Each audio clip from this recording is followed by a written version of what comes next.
Across the abyssal reaches of the galaxy, near every living species has at some point been subjected to sheer terror, brutal punishment, and abject cruelty.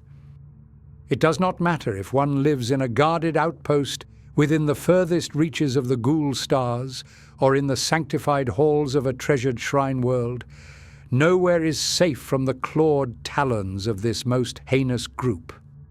These harrowing acts of gruesome torment will be performed by one species, the damned and fallen Drukhari.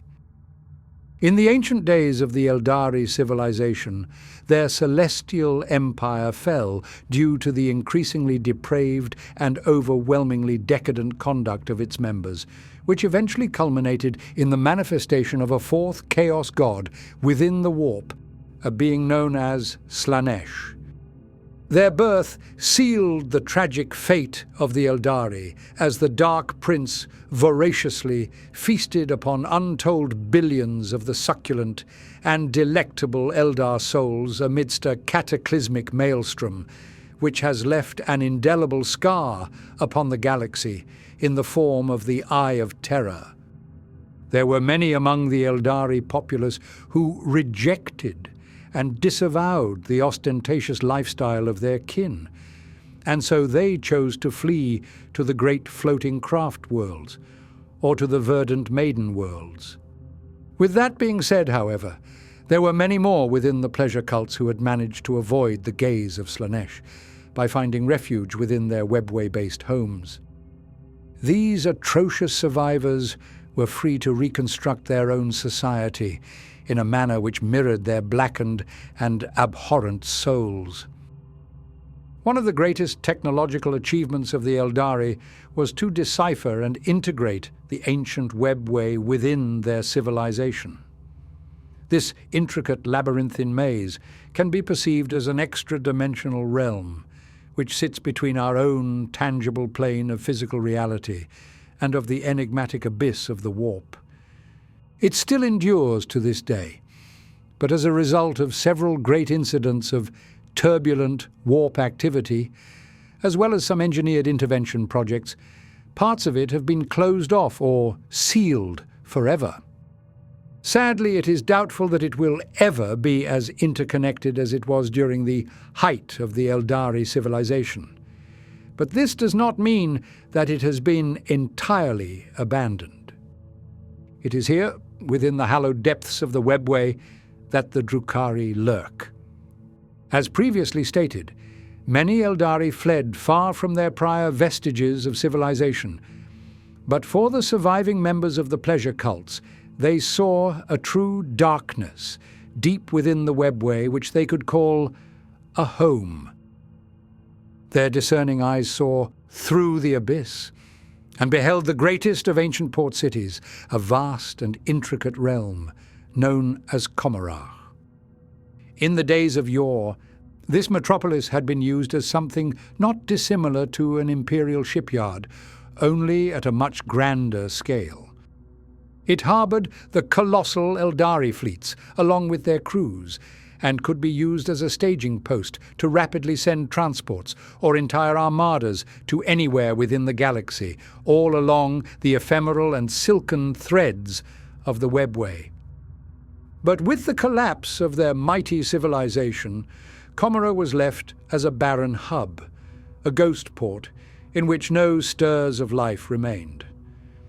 Despite the chilling aura exuded by this realm, the pleasure cultists felt no fear towards the empty star-scraping spires and desolate harbours. Instead, they only saw it as an opportunity. As a port city, Commorragh was equipped with an unquantifiable measure of webway portals, which connected it to every corner of the galaxy. Even during the bygone days of the Eldari, Commorragh was regarded as a position of such importance and such significance that no single individual would ever be allowed to rule over it.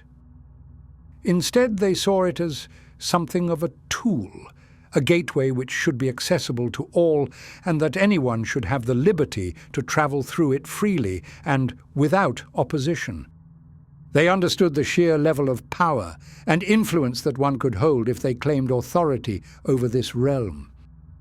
Thus, it was decreed that the port city should exist outside of the jurisdiction of the Eldari councils, making it into somewhat of a neutral entity or sovereign free state. This autonomous stance is part of the reason why so many survivors of the Great Fall fled to seek refuge within Commorragh. It was already ingrained within their minds that this was a safe haven for any who did not wish to live under the strict rule of the Eldari councils. Naturally, this thought extended to those who sought to reject the stringent path of the Asuryani upon the craft worlds, or to those who spurned the simple life of the ignorant fools upon the exodite worlds. Furthermore, being positioned as a pivotal nexus point within the galactic network of the Webway, Commorragh had always received a never-ending flow of trade through its portals, and it reaped these benefits to no end. A relentless influx of riches poured into the city, leading to further growth of such a scale that Commorragh had effectively absorbed several smaller port cities during its expansion. This had left the barren city as being incomparably well equipped to serve the fleeing survivors. It could shelter billions, perhaps even trillions, and had the means of producing any technological marvel which the inhabitants may have desired. Over the course of the next 10,000 years, the city has undergone a resurgence in its populace, with a true horde of Drukhari now calling it home. I cannot speculate as to how many inhabitants actually live there, as portions of the city still languish in desolation, but the numbers undoubtedly stand at a prodigious level, rivaling even the population of entire craft worlds. Additionally, Commorragh is no longer the exclusive domain of the Drukhari alone.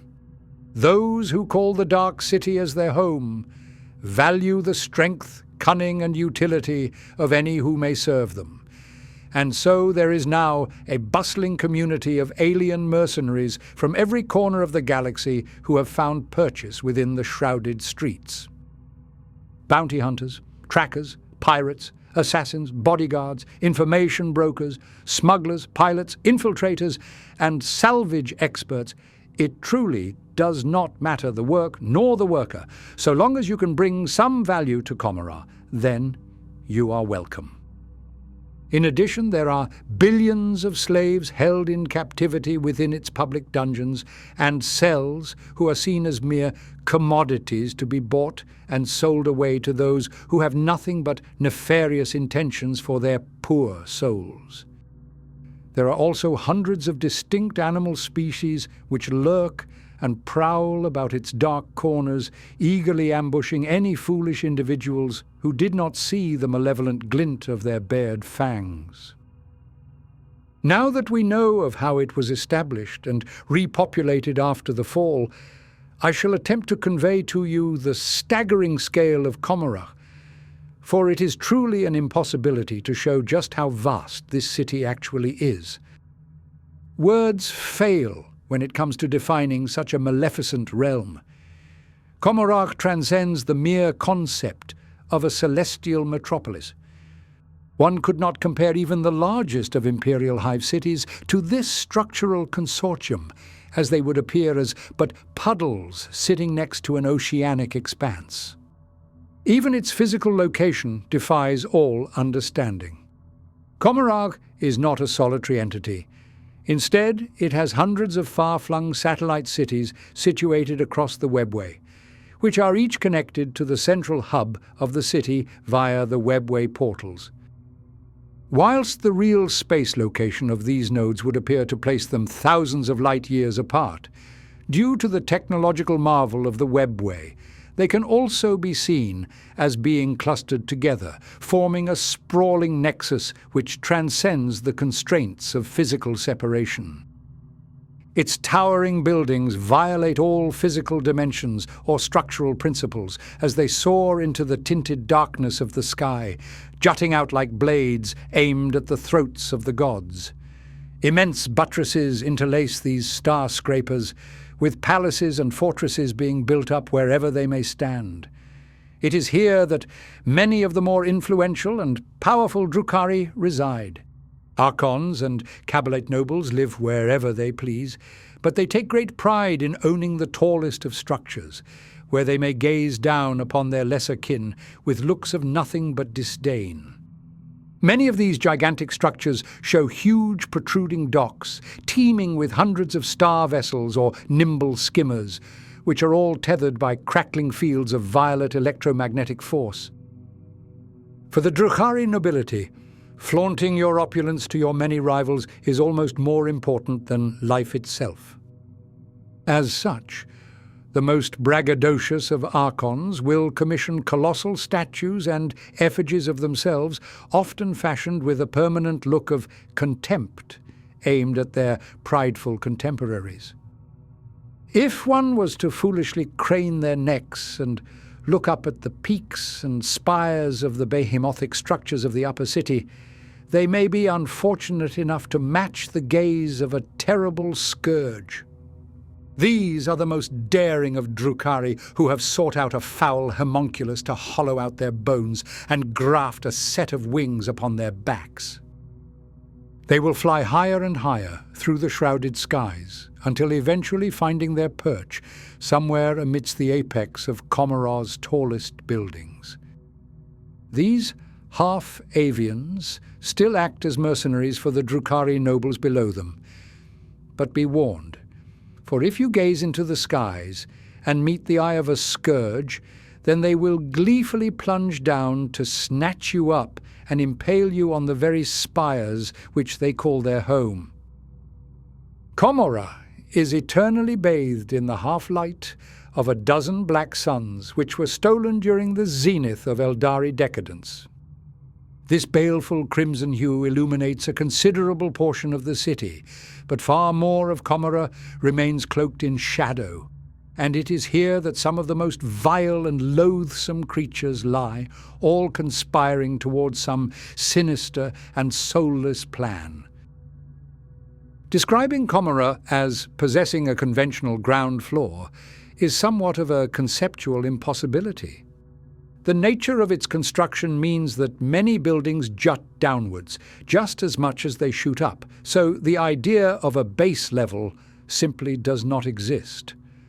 That being said, the busiest walkways and bustling thoroughfares are often littered with brutal iron cages, housing a variety of slaves or prisoners who have been subjected to a public display of torment and anguish.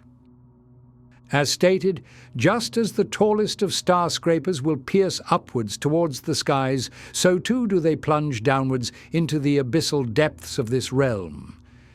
The lowest of ports may have been architectural masterpieces eons ago, but after several millennia of civil war and strife, they have been reduced to shattered ruins. These have been stripped and scavenged of any potential value, leaving them as nothing but broken reminders of the splendorous bygone days of the Eldari. Many of these lower districts are lorded over by specific Cabalite factions or ruthless gangs who will not hesitate to rob, attack, enslave, or murder those who are found intruding upon their territories. Prudence and attentiveness is of the utmost importance when traversing these regions.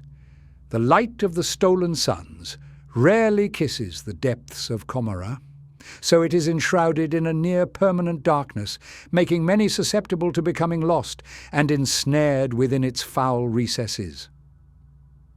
These regions are not the exclusive domain of the Drukhari alone.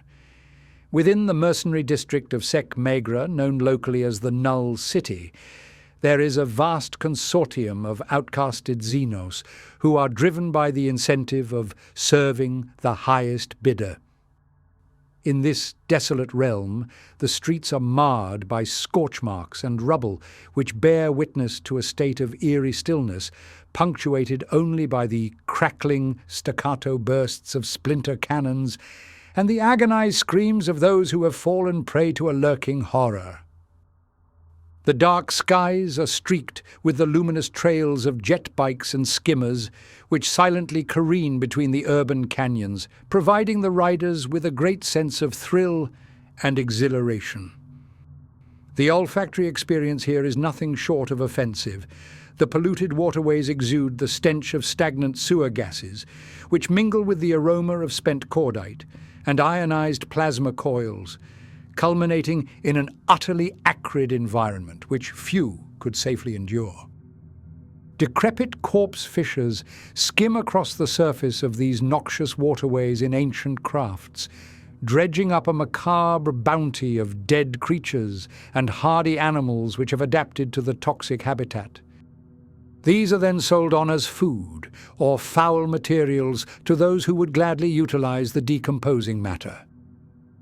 The shrouded fisher ships are often harassed and raided by the marauding Reaver jet bikers who swoop down to plunder or abduct crew members to invariably be sold on as slaves to some disgusting homunculus coven.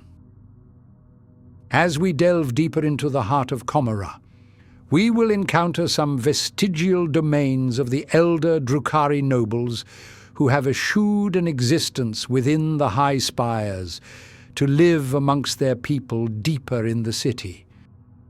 They reside within opulent palaces and mansions, each sitting atop colossal citadels filled to the brim with Kabbalite warriors who have sworn their unwavering loyalty to their aristocratic rulers.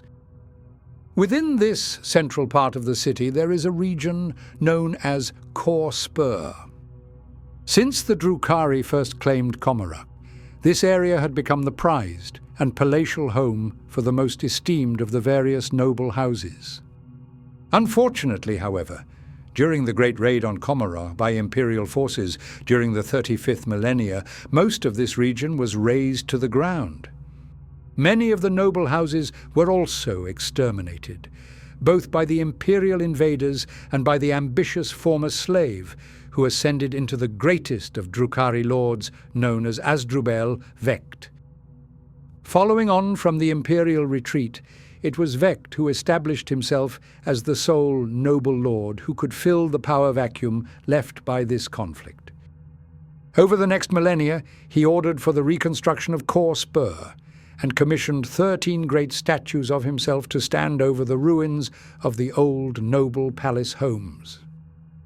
Each statue was intended as a statement to claim that even the most powerful of houses within Commorragh could not last eternally, and that all it would take would be for a lowly slave to bring about their downfall. Deeper into the city, an ancient precinct of Commorragh known as Eilindrak has fallen to complete abandonment by its former masters. The veiled mandrakes have laid claim to this realm, and they prowl about its dark corners, drawing power from the shroud of eternal night. Rumours persist of an ancient portal, found in a shrouded corner of Eilindrak, which connects to a fallen world, inhabited only by shade demons who can freeze the soul of an individual from but a touch. The foul creature can then simply pluck the delectable essence from out of their corporeal vessel, only to consume it with sinister relish, before moving on from the ashen corpse now left in their wake. It is here, close to the core, that we also unearth the covens and bone middens of the witch cults. These have been built up from the trabecular remains of millions, with skeletons belonging to every species to have ever inhabited our galaxy. Some of these have been artfully propped up and constructed into the frame of a mock battle, where they eternally stand, locked in an ancient conflict, all as a grim testament to the power and status of the Drukhari as the ultimate hunters of reality.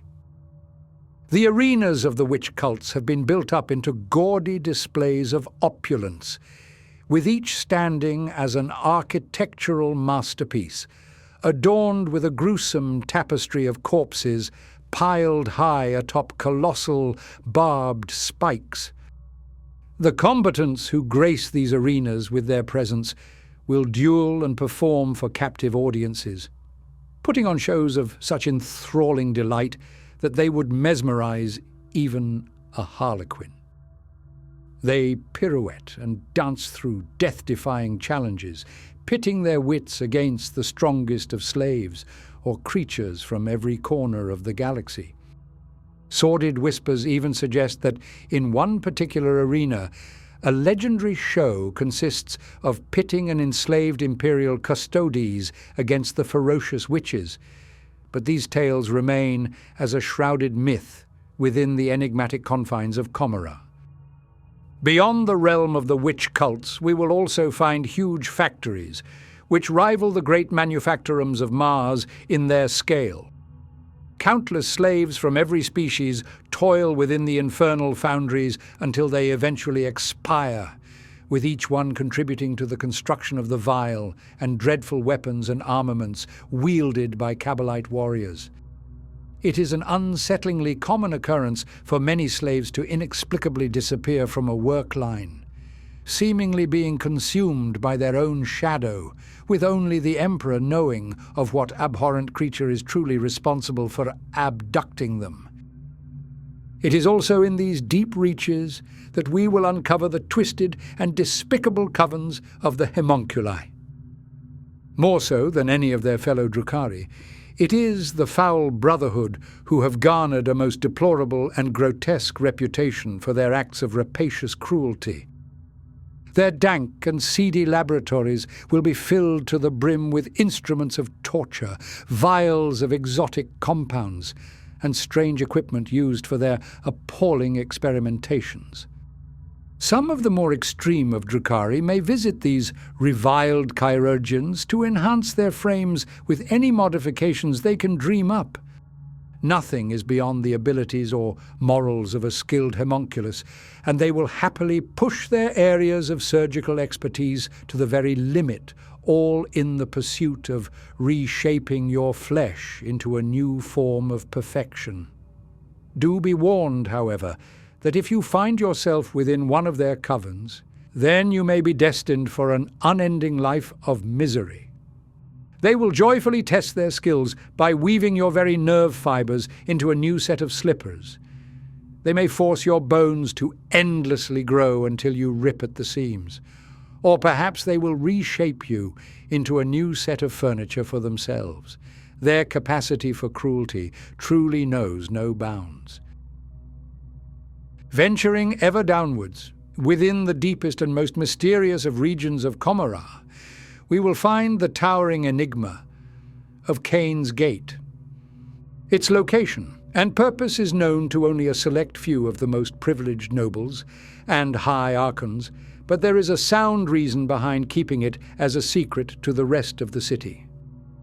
Physically, it stands as a vast circular door of exotic metal, glowing with esoteric warding runes, and coated in chains woven by materials unfound from this plane of reality.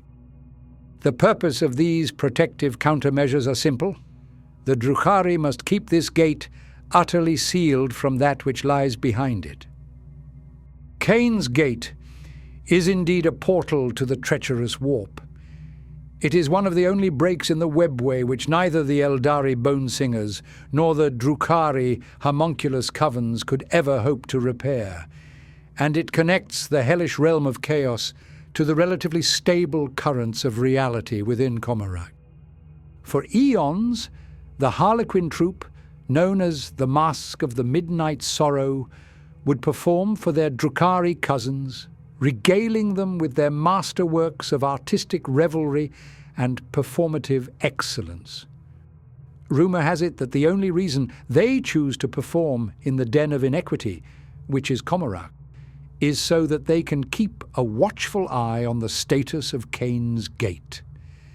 Several of the troupe's members will be found prowling about within the shadows around the archaic structure, ever waiting for a sign that the demonic hellspawn are ready to emerge.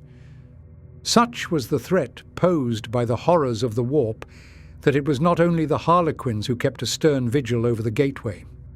During the 41st millennium, it is said that the Drukhari began to hear a slow and rhythmic pounding coming from whatever lurks behind the ancient gate.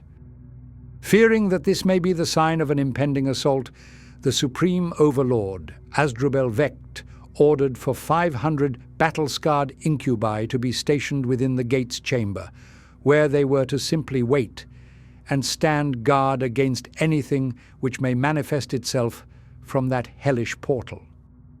Each of these incubi were selected not only for their prowess in battle, but also because they had at some point in time wronged him, and so this deployment acted as a double-edged sword to both protect Commorragh, as well as to punish those who ever acted against his best interests.